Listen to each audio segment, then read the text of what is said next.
Miroir, mon beau miroir, dis-moi si c'est bien moi. Lorsque Blanche-Neige se regarde dans son miroir, elle y voit son reflet, elle se reconnaît.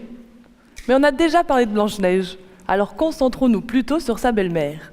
Car certaines personnes, comme la reine face à son miroir magique, perçoivent des modifications de leur reflet, allant de simples déformations à des visions plus surréalistes, voire des hallucinations. En psychologie, c'est ce que l'on appelle le phénomène du miroir. Celui-ci s'exprime à l'état clinique et s'observe dans les troubles de la perception du soi, c'est-à-dire les troubles de l'expérience même d'être vous.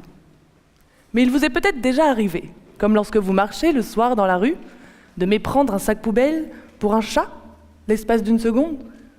Nous faisons tous l'expérience de brèves illusions perceptives dans notre vie quotidienne, car le cerveau tente de donner du sens à notre environnement en permanence. En fait, nous hallucinons sans arrêt.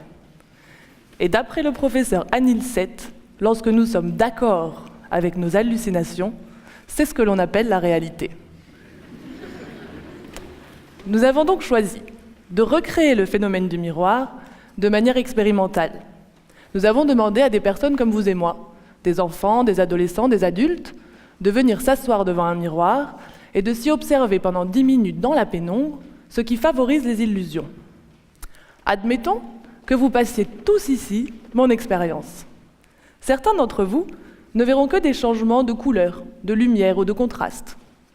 D'autres observeront des déformations de leur propre visage. D'autres encore percevront, en lieu et place de leur visage, celui d'une autre personne. Enfin, les derniers se verront même en monstres ou en animaux. En fait, je viens de vous catégoriser, mais les altérations de la perception s'étendent sur un continuum allant du normal au pathologique.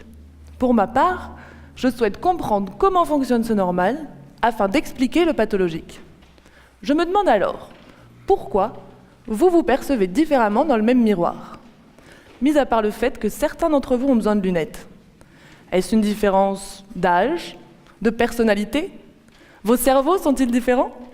Le but de ma thèse est de comprendre ces altérations de la perception et leur développement chez messieurs et mesdames tout le monde, afin de prévenir leur évolution en hallucinations pathologiques, comme c'est le cas dans la schizophrénie.